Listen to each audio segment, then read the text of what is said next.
Bad weather കാരണം കൊച്ചിയിൽ നിന്ന് വരാൻ പറ്റത്തില്ലെന്ന് അവർ പറഞ്ഞു. നമുക്ക് ഇന്ത്യൻ നേവി അത് പറയുമ്പം അതല്ല വരണമെന്ന് വരുത്താൻ നമുക്ക് മാർഗമുണ്ടോ? ഇന്നലെ അവർ കളക്ടറേറ്റിൽ പോയി അവർ പ്രഷറൈസ് ചെയ്തതിന് ശേഷമാണ് ഉചിതമായ ഒരു തിരച്ചിൽ നടത്താമെന്ന്. ഇത് അവരുടെ വാക്കുകളാണ്. അപ്പോൾ ആ കളക്ടർ അവരോട് പറഞ്ഞത് ഭയങ്കര റിസ്കിയാണ്, അവിടെ തിരയാൻ കഴിയില്ലെന്നൊക്കെ കളക്ടർ തന്നെയാണ് അവരോട് പറയുന്നത്. ഞാൻ പറഞ്ഞോട്ടെ, നമ്മുടെ സംവിധാനങ്ങളുടെ അപര്യാപ്തതയാണ്. ഞാൻ പറഞ്ഞല്ലോ, ഇന്നലെ തോട്ടപ്പള്ളിയിൽ ഒരു ബോഡി കണ്ടു എന്ന് മറ്റു വള്ളക്കാർ പറഞ്ഞിട്ട് ഗവൺമെന്റ് ഇതിന്റെ ഈ പറഞ്ഞ പോലെ ആർമിയുടെ ഹെലികോപ്റ്റർ അല്ലെങ്കിൽ ഈ നേവിയുടെ ഹെലികോപ്റ്റർ ആവശ്യപ്പെട്ടിട്ട് ഇന്നലെ ബാഡ് വെതർ കാരണം കൊച്ചിയിൽ നിന്ന് വരാൻ പറ്റത്തില്ലെന്ന് അവർ പറഞ്ഞു. നമുക്ക് ഇന്ത്യൻ നേവി അത് പറയുമ്പം അതല്ല വരണമെന്ന് വരുത്താൻ നമുക്ക് മാർഗമുണ്ടോ? നമുക്ക് ഇതിന്റെ പോരായ്മകൾ പരിഹരിച്ചുകൊണ്ടാണ് ഇതിന്റെ എന്താണ് ഇത് ഇനി ആവർത്തിക്കാതിരിക്കാൻ എന്തൊക്കെ ചെയ്യണം. നിങ്ങൾ ഈ പറയുന്ന പോലെ ഓക്കെ ഉണ്ടായി. ഞാൻ ഇന്ന് അവിടെ അന്വേഷിച്ചപ്പോഴാണ് 3 മറൈൻ ആംബുലൻസ് എന്ന് പറഞ്ഞ സാധനം ഉണ്ടായി. 2 3 9 കോടി കടലിലിറങ്ങാൻ സീവർത്തിയല്ലാത്ത നിലയിലേക്കാണ് സംവിധാനങ്ങൾ. അന്നേരം ഈ 9 വർഷമായിട്ടുള്ള പോരായ്മയുണ്ട്. അത് ഞാൻ രാഷ്ട്രീയം പറയല്ല. ഇതെല്ലാം കൂടെ പരിശോധിച്ചിട്ട് നമുക്ക് ഇതിനൊരു പരിഹാരത്തിലേക്ക് ശാശ്വത പരിഹാരം എന്ന് പറഞ്ഞാൽ മനുഷ്യ സഹജമായി ചെയ്യാനൊക്കുന്ന അറ്റ്ലീസ്റ്റ് വിക്ടിംസിന് അവരോടൊപ്പം നിന്ന് നമ്മൾ പരിശ്രമിച്ചു എന്നെങ്കിലും ബോധ്യപ്പെടുന്ന ഒരു ഇതിലേക്ക് പോകാനൊക്കത്തുള്ളൂ. നിങ്ങൾ കരയിരുന്ന് കാണുന്ന അതേ കാഴ്ചപ്പാടായിരുന്നു എനിക്കും ഉണ്ടായിരുന്നത്. 2012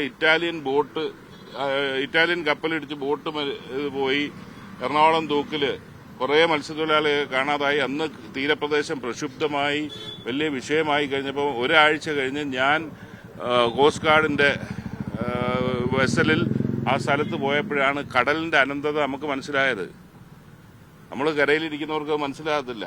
അതിൻ്റെതായിട്ടുള്ള പ്രശ്നങ്ങളുണ്ട്. അതുകൊണ്ട് മനുഷ്യ സഹജമായി എന്തൊക്കെ ചെയ്യാനൊക്കും മത്സ്യത്തൊഴിലാളികളുടെ അറിവൂടെ നമ്മൾ അതുകൂടെ ചേർത്തുകൊണ്ട് എങ്ങനെ ഇതിനെ പരിഹരിക്കാനൊക്കും എന്നുള്ളതിനെ കുറിച്ച് നമ്മൾ ആലോചിക്കും. ആദ്യഘട്ടത്തിൽ തന്നെ സർക്കാർ തിരിഞ്ഞു നോക്കിയില്ല എന്ന ആരോപണം ശക്തമാണ്. കുടുംബത്തിന്റെ ഭാഗത്തു നിന്നാണ് പറയുന്നത്. ശരി, ഞാൻ അവരെ കണ്ട് ഞാൻ അവരുമായിട്ട് സംസാരിച്ചല്ലോ. ഞാൻ ആ കുടുംബമായിട്ടല്ലയോ സംസാരിച്ചിട്ട് വരുന്നത്.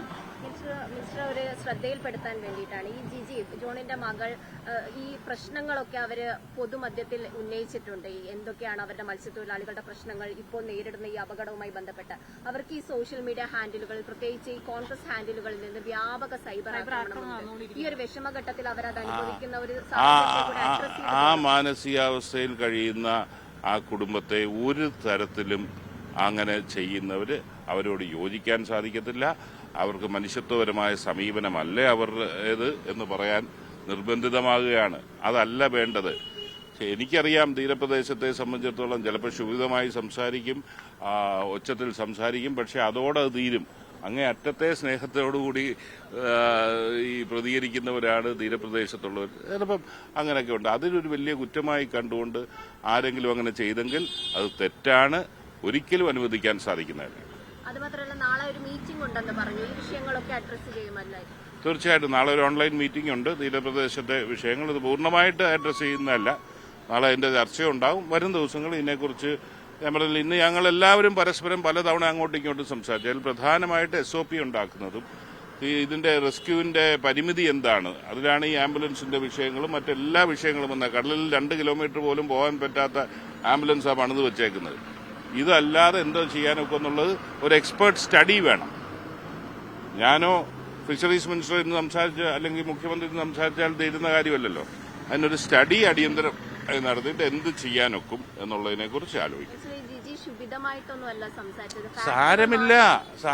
ആ കുട്ടി പറഞ്ഞോട്ടെ, ശുഭിതമാകുന്നതിന് കുഴപ്പമുണ്ടോ? ഞാൻ പറഞ്ഞ അഥവാ അത് തെറ്റാന്ന് പറഞ്ഞില്ലേ? നിങ്ങൾ പറയുന്നതിന് തെറ്റാന്ന് പറഞ്ഞാൽ പിന്നെ അത് ചെയ്യാനൊക്കെ ഞാൻ പൊതുവേ പറഞ്ഞതാ. പൊതുവേ പറഞ്ഞ ഒരു കാര്യമാണ്. ആ കുട്ടിയുടെ കാര്യം മാത്രമല്ല, ആ വേദനയിൽ ചിലപ്പോൾ പറഞ്ഞെന്നിരിക്കും, പ്രതികരിച്ചെന്നിരിക്കാൻ എന്താ കുഴപ്പം? അത് കേൾക്കാൻ ഞങ്ങൾ ബാധ്യസ്ഥരല്ലേ? അത് കേൾക്കാൻ പൊതുപ്രവർത്തകർ എന്നുള്ള നിലയിൽ ഗവൺമെന്റ് ഭാഗമായിട്ടുള്ളവർ ഞങ്ങൾ ബാധ്യസ്ഥരാണ്. ഞങ്ങൾക്ക് വേണ്ടി ആരും അങ്ങനെ പിന്തുണയായിട്ട് വരണ്ട. അവരെ അത് നമുക്ക് അതിനോട് യോജിപ്പില്ല.